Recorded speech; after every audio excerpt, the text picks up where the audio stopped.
कि आप कहते हो कि अल्लाह आदमी के मन की सारी बातों को सुन लेता है, चींटी चलती है उसके पैर से आवाज होने की आहट को भी परमात्मा ईश्वर भगवान अल्लाह सुन लेता, ये आप इन कहते हैं।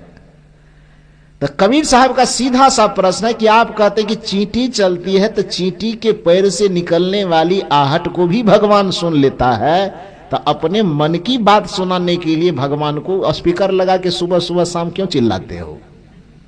ये कोई गाली नहीं ना है, ये तो सवाल है। पंडितों से सवाल है कि पत्थर पूजने से यदि हरी मिलती तो छोटा वाला भगवान काहे पूजते हो? चलो पहाड़ की पूजा कर लेते हैं, बड़ा वाला भगवान हो जाएगा।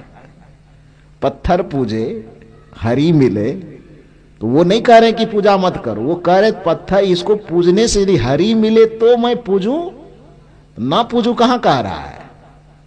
कह रहा मैं पूजूं लेकिन छोटा ना पूजूं, बड़ा पूजूं। पत्थर पूजे हरी मिले तो मैं पूजूं पहाड़, और यदि पूजना ही है तो भाई इससे तो चक्की भली जो पीस खाए संसार। यदि पत्थर से ही काम चलाना है तो जो मंदिर में है वह भी पत्थर है, जो पहाड़ है वह भी पत्थर है, और दोनों में से विचार करने पर लगता है कि जो घर में वो पीसने वाला है वो भी पत्थर है, तो बेहतर है उसी पर जल चढ़ा दे, थोड़ा साफ सुथरा भी हो जाएगा।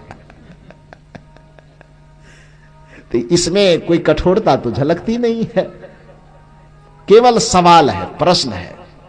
लेकिन लक्ष्मण का जो यहां पर दर्शन है, लक्ष्मण जी जो श्री राम जी के, ये वार्तालाप वाल्मीकि रामायण के अंतर किसी दूसरे पात्र से वार्तालाप नहीं करवाई गई है। ये वार्तालाप श्री राम और लक्ष्मण के बीच हुई है। श्री लक्ष्मण जी कहते हैं राम जी से कि विकल्प वीर्यहीनो यह सह दैव मम अनुवर्तते, कि जो विकल है माने परेशान है, उद्विग्न है, कुछ दिखाई नहीं देता है। अब वीर्यहीनो जो नपुंसक है, जिसके पास अपना कोई सामर्थ्य नहीं, लाचार विवश, शुद्ध शब्द वीर्यहीन है, जिसको आम बोलचाल की भाषा में नपुंसक कहा जाएगा, उससे भी थोड़ा स्तर नीचे गिराइएगा तो उसको क्या कहा जाएगा? हिजड़ा कहा जाएगा।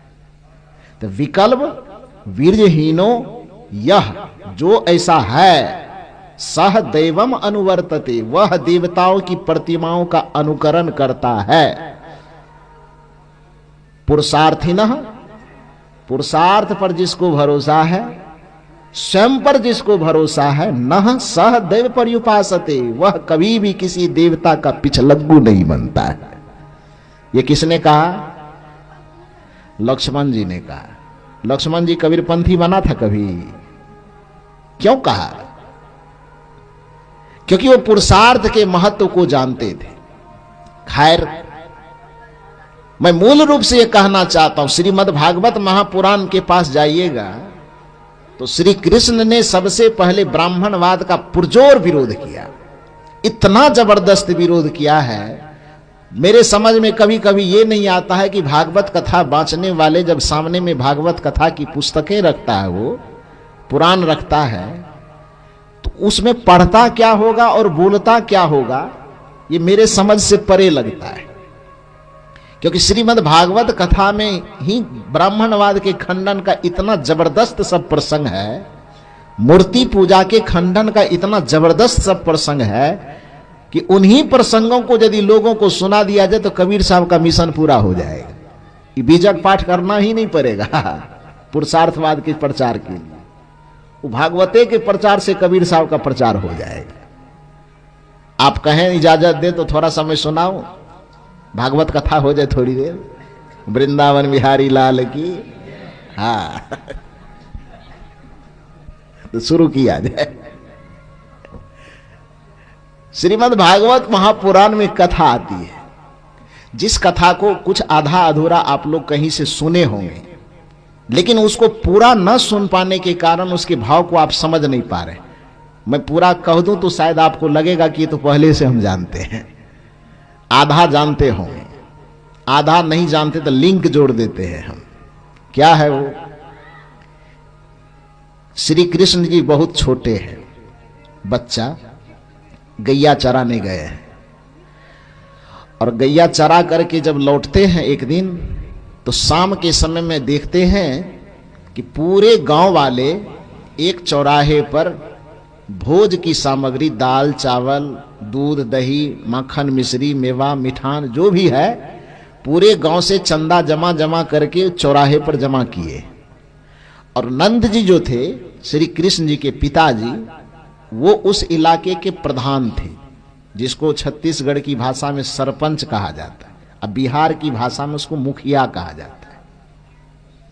पहले हम नहीं जानते थे, एक बार हम कह दिए थे कि बिहार सरपंच की भूमिका प्रशासनिक व्यवस्था संभालना होता है। छत्तीसगढ़ में भी यही हम कह दिए, क्योंकि वहां से देख करके आए थे। तो जब प्रवचन समाप्त हुआ तो एक सज्जन आए, कहे साहब थोड़ा सा मिस्टेक हो गया। हम कहे क्या हुआ? कहे क्या हुआ? कहा छत्तीसगढ़ में सरपंच की भूमिका फैसला करने वाला नहीं होता है। सरपंच का मतलब यहां पर विकास कार्य करने वाला, यही ना होता है। बिहार में सरपंच की भूमिका जो है वो प्रशासनिक भूमिका है, फैसला पंचायती वगैरह करने वाला। विकास कार्य करने की जो भूमिका होती है वहां पर उस पद वाले को क्या कहा जाता है? मुखिया। और प्रशासनिक व्यवस्था संभालने वाले को सरपंच। लेकिन यहां सरपंच, विकास कार्य करने वाले को ही सरपंच कहा जाता है, ऐसा ही है ना, कहा जाता है। तो हालांकि कथा कहने वाले तो बढ़ा चढ़ा के कहते हैं, तो नंद जी को राजा बना देते कि नंद जी राजा थे। राजा कहां से होंगे भाई? वो तो कंस के राज में रह रहे थे ना, एक इलाके के प्रधान थे। तभी तो वो टैक्स चुकाने के लिए दही वगैरह मक्खन वगैरह भेजा करते थे, कंस के यहाँ भेजते थे ना। तब न कृष्ण मना किए कि क्यों भेजे रहे मक्खन, मत भेजिए। तो नंद जी कहते थे कि टैक्स चुकाना है तो भेजना पड़ेगा, नहीं तो कंस का प्रकोप झेलना होगा, मारधार सहना होगा। लेकिन अब कथा कहने वाले तो ऐसा है कि अब भगवान के पिता को मुखिया कैसे बनावे, डायरेक्ट राजा घोषित करते। वो राजा ही थे, क्योंकि अपने भगवान के परिवारों को कोई छोटा नहीं देखना चाहता है। लेकिन असलियत यह है कि वह एक इलाके के प्रधान थे। तो इलाके के प्रधान होने के नाते पूरे गांव वाले लोग वहां इकट्ठे थे, और प्रधान होने के नाते सबके बीच में कुर्सी लगा करके बैठे हुए थे। कथा में है, श्रीमद् भागवत कथा में ये प्रसंग है। तो कृष्ण जी जैसे गैया चरा करके बाल गोपाल के साथ आते हैं, तो आज अचानक देखते हैं कि चौराहे पर भीड़ है, पूरे गांव के लोग इकट्ठे हैं, और सब लोगों के बीच में उनके पिताजी थे नंद जी, वो कुर्सी लगा करके बैठे हैं।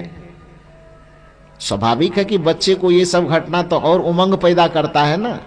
झटपट में गया, गैया को दरवाजे पर छोड़ छाड़ करके और दौड़े दौड़े आया, और सबके भीड़ को चीरते हुए अपने पिताजी के पास चले जाते हैं। और नंद जी से पूछते हैं, पिताजी ये क्या हो रहा है? नंद जी कहते हैं जाओ जाओ खेलो खेलो। जैसे आमतौर पे दो चार आदमी, बड़े आदमी यदि बात कर रहे हैं और वहां बच्चा जाए डिस्टर्ब करने के लिए, तो गार्जियन क्या कहता है उसको? वो बच्चे को टालने की कोशिश कर, जाओ जाओ तुम लोग खेलना उधर, कहता है कि नहीं कहता है?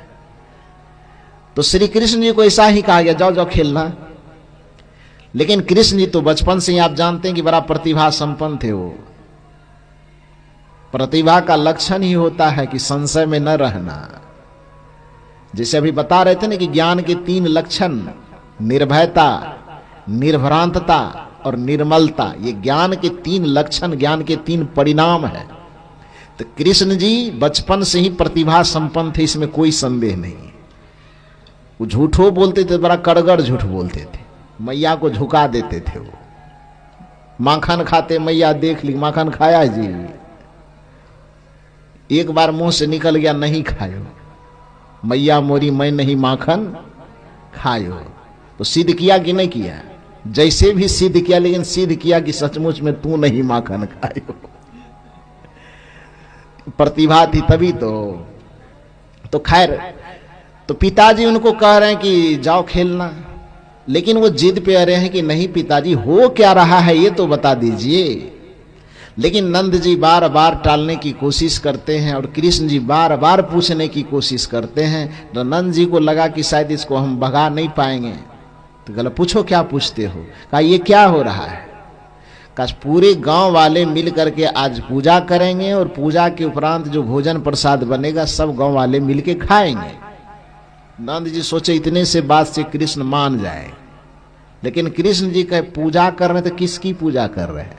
ध्यान दीजिए, अब यहीं से कबीर साहब का दृष्टिकोण और सिद्धांत शुरू होता है। कृष्ण जी कहते हैं कि किसकी पूजा कर रहे हैं? नंद जी सोचे कि तो बड़ा गड़बड़ हो गया, हम सोचे एक ही सवाल जवाब करके खेलने जाएगा।